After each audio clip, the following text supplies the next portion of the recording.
Ditunjuknya Kaisang Pangarep sebagai Ketua Umum PSI menuai kontroversi. Ada yang menilai ini adalah bentuk PSI untuk merebut suara masyarakat dari Jokowi's efek untuk masuk parlemen. Namun tidak sedikit yang menilai dengan ditunjuknya Kaisang sebenarnya tujuan utamanya adalah justru untuk merebut suara anak muda. Karena gaya Kaisang dan lingkungan Kaisang yang dijadikan kiblat banyak anak muda.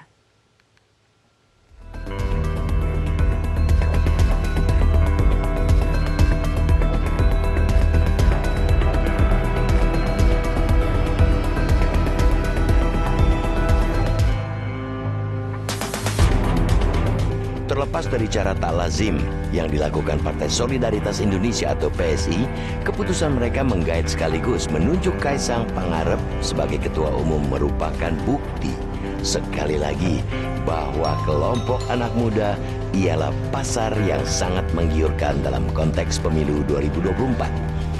Segala cara boleh jadi akan dilakukan partai politik untuk memikat golongan kaum milenial dan generasi Z. PSI barangkali telah menunjukkan hal itu. Mereka tak memusingkan cara, sekalipun itu harus mengorbankan keadaban demokrasi dalam proses pergantian atau sirkulasi kepemimpinan di tubuh partai. Mereka tidak terlalu memedulikan strategi, sekalipun itu berpotensi meluruhkan asas meritokrasi dan sistem kaderisasi yang seharusnya menjadi spirit perjuangan setiap parpol.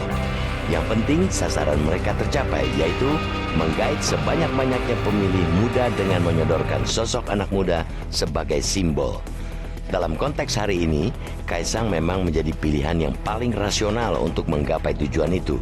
Citra Kaisang sebagai sosok anak muda yang sukses, yang dekat dengan kelompok generasi penggila media sosial, tak bisa dinafikan. Apalagi ia juga putra presiden yang sedang berkuasa. PSI dan semua parpol peserta pemilu tentu sangat paham betapa krusialnya suara anak muda dalam pemilu 2024. Merekalah yang menurut Komisi Pemilihan Umum atau KPU akan mendominasi daftar pemilih pemilu 2024. Dari total daftar pemilih tetap atau DPT yang dirilis KPU, generasi milenial menguasai posisi puncak dengan 68.822.389 orang atau 33,60% dari DPT. Dua lapis di bawahnya ada pemilih generasi Z dengan jumlah 46.800.161 orang atau 22,85% dari total. Artinya, bila generasi milenial dan generasi Z digabungkan, kelompok pemilih muda akan mendominasi lebih dari separuh dari total calon pemilih. Bukankah ini sebuah pasar yang mesti dikuasai bila parpol atau pasangan calon presiden dan calon wakil presiden ingin memenangi kontestasi? Namun tentu tidak segampang itu menggait suara anak muda. Kita tahu golongan generasi muda memiliki karakter, sikap, serta orientasi politik yang berbeda dengan generasi lebih tua. Dengan sebagian besar dari mereka tumbuh dengan beranjak dewasa di era reformasi, daya kekritisan mereka lebih tinggi ketimbang generasi yang besar di zaman Orde Baru. Dengan begitu, cara pendekatannya pun semestinya berbeda. Mereka tidak hanya lebih melek teknologi, tetapi secara umum juga semakin punya ketertarikan, kepekaan, sekaligus kritis terhadap isu-isu yang menjadi permasalahan dunia saat ini, dan khususnya persoalan-persoalan di Republik ini, mulai isu korupsi, demokrasi, ekonomi, lingkungan hidup, pendidikan, hingga perubahan iklim.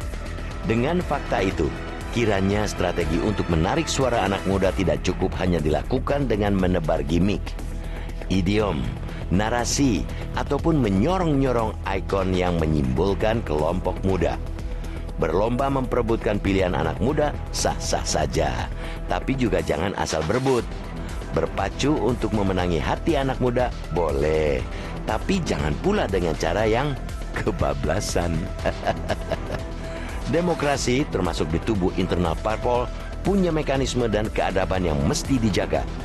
Jangan demi meraup sebanyak-banyaknya suara pemilih muda, mereka lantas semena-mena menggunakan cara-cara yang justru melunturkan ruh demokrasi yang semestinya menjadi pegangan parpol sebagai salah satu pilar demokrasi.